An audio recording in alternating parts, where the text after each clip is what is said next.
नमस्ते। आज की वीडियो रहने वाली है योग के बारे में। योग के बारे में इसलिए क्योंकि पिछले कुछ सालों में योग का क्रेज़ पूरी दुनिया में काफ़ी देखने को मिला है, ख़ास तौर पर अमेरिका में। अब आप सोचिए, एक वेस्टर्न कंट्री हमारे कल्चर को क्यों अपनाएगी? जाहिर बात है, बड़े अच्छे खासे परिणाम देखने को मिले होंगे तभी। इसीलिए आज आपको बताने की कोशिश रहेगी योग के फ़ायदे वैज्ञानिक दृष्टिकोण से। विज्ञान क्या कहता है योग के बारे में, ये जानेंगे।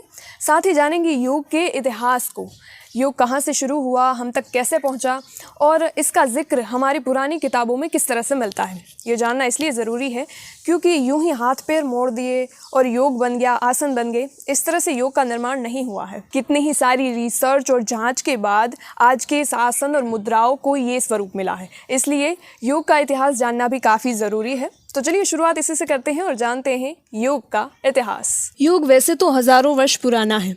योग विद्या में भगवान शिव को आदि योगी तथा आदि गुरु माना जाता है।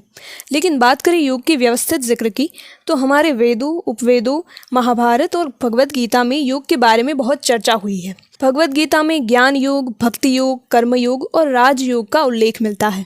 मगर आज के योग को स्वरूप देने की बात करें तो इसका श्रेय जाता है महर्षि पतंजलि को। 200 ईसा पूर्व यानी करीब 2200 वर्ष पहले महर्षि पतंजलि ने योग के 195 सूत्र दिए और इसे समावेश किया गया एक ग्रंथ में। इस ग्रंथ का नाम है योग सूत्र। इसमें उन्होंने अष्टांग योग का जिक्र किया है, यानी योग के 8 अंग।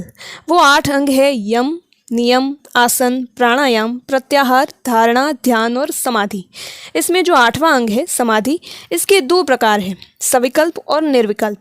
निर्विकल्प समाधि में संसार में वापस आने का कोई मार्ग या व्यवस्था नहीं होती। ये योग पद्धति की चरम अवस्था है।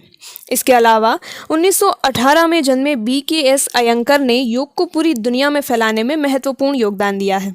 और बाबा रामदेव के बारे में तो आप जानते ही होंगे। तो इस प्रकार कई सारे लोगों की मेहनत के बाद आज योग की ये प्रणाली हम तक पहुंच पाई है। तो ये था योग का इतिहास। वैसे तो काफ़ी बड़ा है, पर आप तक मोटी मोटी जानकारी पहुंचाने की कोशिश थी। चलिए अब आगे बढ़ते हैं, जानते हैं वैज्ञानिक दृष्टिकोण से योग क्या है और इसके फायदे क्या है। समय समय पर योग पर जो रिसर्च हुई उसके मुताबिक समझ में आया है कि योग किस तरह हमारे लिए फ़ायदेमंद है। कई रिपोर्ट में पाया गया है कि योग से कई सारी बीमारियां ठीक हो सकती है, जैसे कि प्राणायाम, अनुलोम विलोम और कपालभाति जैसे आसन से सांस से जुड़ी बीमारी ठीक हो सकती है। योग आपके पाचन तंत्र यानी डाइजेस्टिव सिस्टम को सुधारता है तथा नियमित योग से कैंसर जैसी बीमारियों में भी ये लाभदायी है। बीमारियों के अलावा स्वस्थ व्यक्ति को भी योग से काफ़ी फायदा होता है, जैसे कि योग करने से फ्लेक्सिबिलिटी यानी कि लचीलापन आता है। योग मानसिक स्वास्थ्य को अच्छा रखने में काफ़ी फायदेमंद पाया गया है, जिसकी आज के वक्त में काफ़ी ज़रूरत है। योग नींद में सुधार करने में मदद करता है, रोग प्रतिकारक क्षमता को बढ़ा सकता है। कोई बुरी लत से छुटकारा पाने में भी योग का असर देखा गया है। इसके अलावा और कितने ही मुद्दे हैं जिनमें योग के प्रभाव को महसूस किया गया है और इस प्रकार योग हर पहलू से मानसिक और शारीरिक स्वास्थ्य को बेहतर बनाने में फ़ायदेमंद पाया गया है। उम्मीद करते हैं आपको योग की आज की ये वीडियो पसंद आई होगी। अगर पसंद आई है तो वीडियो को लाइक करें और अगर आप योग करते हैं तो आपको इसकी किस तरह से असर देखने को मिल रही है कमेंट बॉक्स में ज़रूर से बताएं, ताकि और भी लोगों की हेल्प हो जाएगी। हम मिलते हैं आपको अगले वीडियो में किसी और नए टॉपिक के साथ। तब तक के लिए शुक्रिया।